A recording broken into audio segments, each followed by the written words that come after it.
लोकतंत्र का जो स्तंभ है चौथा है मीडिया, और इस मीडिया के ऊपर भी बहुत सारे प्रश्न चिन्ह आज के डेट में लग चुके हैं, पता है आप? जी बिल्कुल जानते हैं इस बारे में। लग क्यों चुके हैं? प्रश्न चिन्ह नहीं लगे हैं, जेन्युइन लगे हैं। जो हकीकत है वो बयान हो रही है, आप खुद ही देख लीजिए। 180 देशों के प्रेस फ्रीडम इंडेक्स में हमारे देश का स्थान कहाँ पहुंच गया है? 161वां। यानी कितने बचे? मात्र 19 देश हमसे जो नीचे रह गए हैं, सिर्फ 19 देश। कहाँ 180 देशों में जो हमारे लोकतंत्र की जननी है, जिसे हमारे भारत को सर्वाधिक सबसे बड़ा लोकतंत्र कहा जाता है, उस देश में हालत ये है प्रेस फ्रीडम इंडेक्स की कि 161वें नंबर पे वो पहुंच गए हैं। यानी प्रेस को आज़ादी नहीं है ना।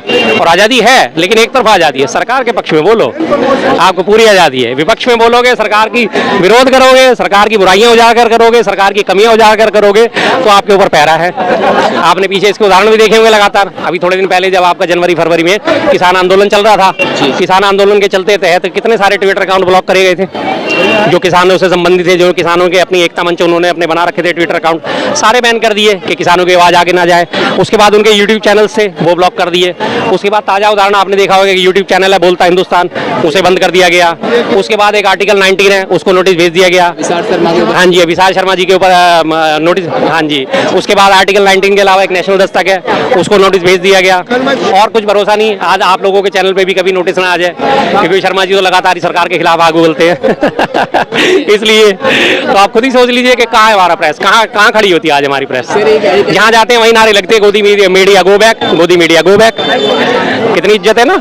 सर एक खास चीज बताइए, आज जो दिल्ली है, दिल्ली में से 67 में से 70 में से 67 सीटें आम आदमी पार्टी लेके आई, लेकिन जिसका जीरो फिगर था कांग्रेस पार्टी का, उससे क्या गठबंधन की नीतियां सही थी?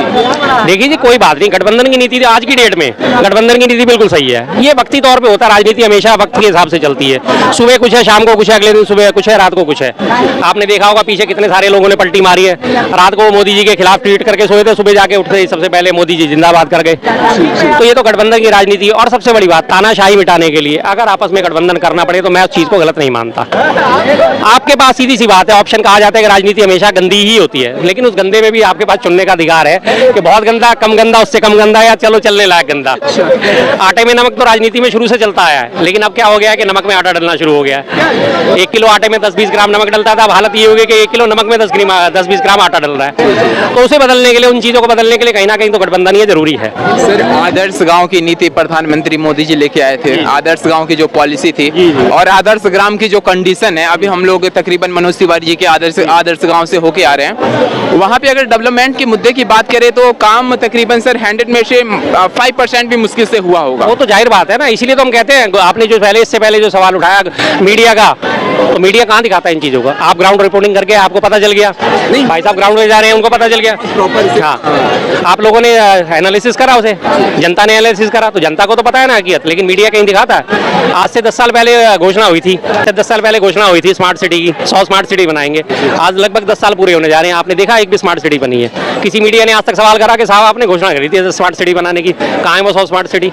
एक भी आपको नजर आती है? नहीं आती ना। तो इसीलिए इस पहले वाली बात को बल मिलता है कि मीडिया पूरी तरह बिक चुका है और मीडिया बिल्कुल खत्म हो चुका है, न्यूट्रल नहीं रहा। मीडिया का जो वर्चस्व पहले था और आज के दौर में देखा जाए तो इसमें कितना ज्यादा आप अंतर देखते हैं, फर्क देखते हैं? आसमान का फर्क आ चुका है जी। पहले लोग मीडिया देखते थे, न्यूज देखते थे कि कुछ सच्चाई पता चलेगी, हकीकत पता चलेगी। आज लोग देखते हैं ना, उन्हें मजे लेने के लिए देखते हैं, और मैक्सिमम लोग तो अब न्यूज चैनल देखना ही छोड़ चुके हैं। मेरे घर में पिछले 4 साल से केबल नहीं है, मैंने कटवा रखा है, मुझे पता है कोई फायदा नहीं इनको देखने का। इन्होंने एक तरफा गाने मेरे पिया गए रंगून, मेरे पिया गए रंगून, मेरे पिया गए रंगून, बस इन्होंने पलट के दूसरी लाइन गाली नहीं के वहां से किया भी टेलीफोन। बिल्कुल जी, बढ़िया आदमी है, बहुत बढ़िया, बहुत। मैं तो उनकी शुभकामना देता हूँ, जीत की अग्रिम जो शुभकामना देता हूँ उन्हें। बढ़िया आदमी है, फर्स्ट क्लास आदमी है। और उत्तर पूर्वी दिल्ली जो है पूर्वांचल लोगों से भरी हुई है, बिहार के बहुत बड़ा उसमें लोगों हैं काफ़ी, वहाँ पे बिहार के पूर्वांचल के लोग बहुत हैं, उनके मुकाबले ठीक है जी, टक्कर होगी अच्छी खासी। सर कहा जाता था वो अभिनेता थे, भोजपुरी फिल्म इंडस्ट्री का एक जाना माना चेहरा थे, और कहा जाता था कि हीरोगिरी जो रील्स में और रियलिटी में दिखती है, इनकी वास्तविकताएं कुछ ऐसे हो गई कि इंसान बिल्कुल ऊब गया है इनसे। बिल्कुल है जी, जाहिर बात है, जो आदमी आप ग्राउंड पे काम नहीं करोगे, खुराना साहब कुछ कह रहे हैं। देखिए अब जो हम लोग जो अब रियलिटी देख रहे हैं ना, रियलिटी में पीछे पंजाब का भी देख रहा था, मणिपुर का भी देख रहा चाहता था, बीजेपी वाले नेताओं को जैसे पब्लिक भगा रही है या उनको इतनी बेइज्जती करके भगाया जा रहा है। मैं आपको एक क्लियर कर दूं, हम लोग जीरो ग्राउंड पे हैं। कल मैं आम आदमी पार्टी के साथ सोमनाथ भारती जी के साथ था। मैं आपको एक लॉजिकल पॉइंट बता दूं, ये मैं समझा कि राजनीतिक मुद्दे हमने रेडी पेटरी के मुद्दे उनके साथ शेयर करे। और रही आपकी गांव के विकास की बात, ठीक है जी, आपकी रही गांव की विकास।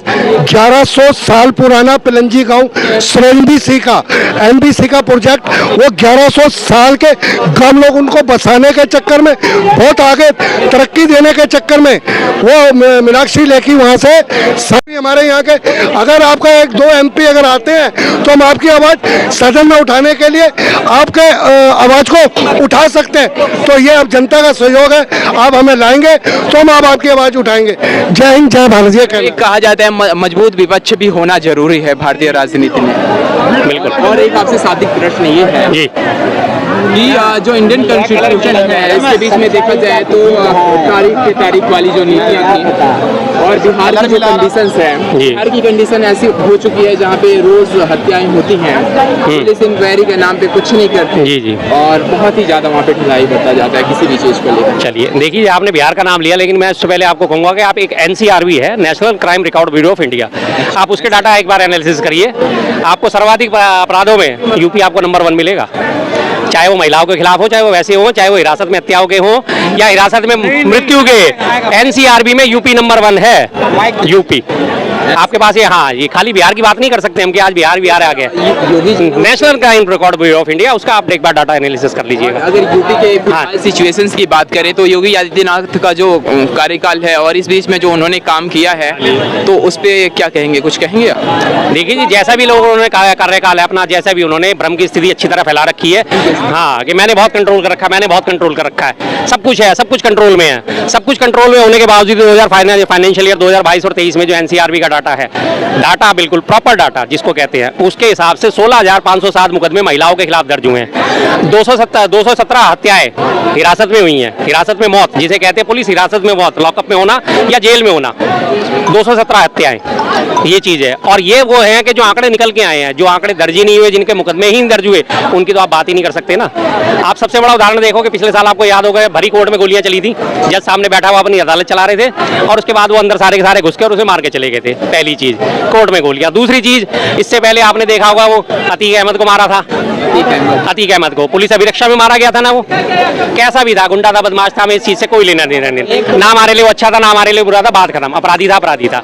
लेकिन जब वो पुलिस अभिरक्षा में जा रहा था तो उसको धनाधन गोलियां मार के 3 बंदे आए और गोलियां मार के चले गए और पुलिस वाले मुंह देखते रह गए। तो ये कानून व्यवस्था का क्या हाल है? इसी चीज से नारा वारा तो सब बात की बात है जी, मैं तो सिर्फ अपराध व्यवस्था की बात कर रहा हूँ। और फिर वो कहते हैं कि जी हमारे यूपी में अपराध कंट्रोल में है। कैसे कंट्रोल है साहब? देखो, यूपी में अपराध कंट्रोल में जाते पहले अगर जी डाटा की बात करें तो डाटा आते 5 महीना पहले राजस्थानों मेलन के खिलाफ सबसे ज्यादा हुआ। सर इनकाउंटर 5 महीने पहले इनकाउंटर की केसेस की बात करें तो कहा जाता था जब सपा की गवर्नमेंट थी तो उस समय भी इनकाउंटर के केसेस बहुत कम आते थे और इस समय उसका ग्राफ काफी हाई। तो हाँ जी, हाँ, तो एनकाउंटर की तो बात कर रहे हैं। एनकाउंटर देख लो, हिरासत में हत्या देख लो या जेल में हत्याएं देख लो, कितनी बढ़ गई है पहले के मुकाबले।